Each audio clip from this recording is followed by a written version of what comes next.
that interpretation of that verbal communication can be very different on both sides.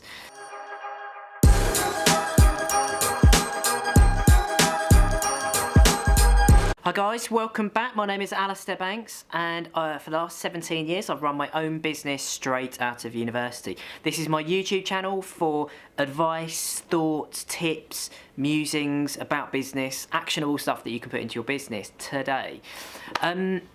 So it's Friday, got that Friday feeling, can't wait for the weekend. And I thought today that I haven't talked about communication for a little while.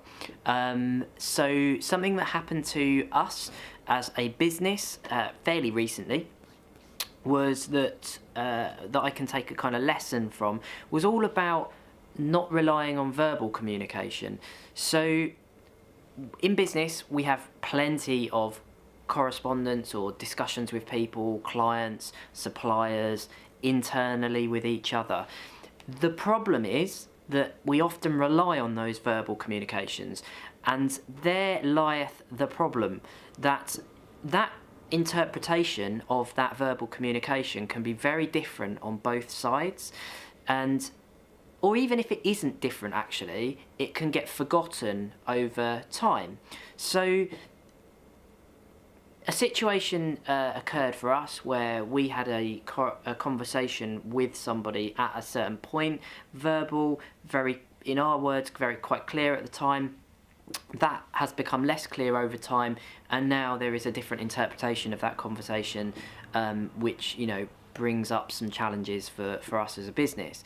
So the very simple way to deal with that scenario would have been that immediately after that first verbal conversation would have been to put together an email very quickly, just explaining our expectations of what happened in that conversation and what should happen thereafter, so that both parties had something to refer back to, or at the time, if their interpretation had been a bit different to ours, it would have come out in the wash there and then.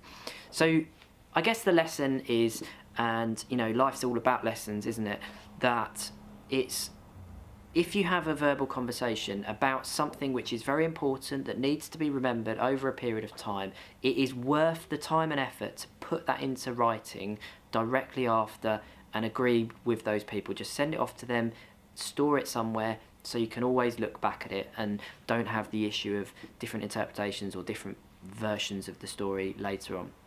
So communications is something that I feel very passionately about, because good communications are so critical to good business.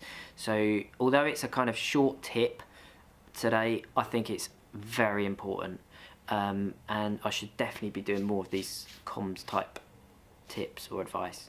Anyway guys, until then, have a great weekend, and I'll see you next time.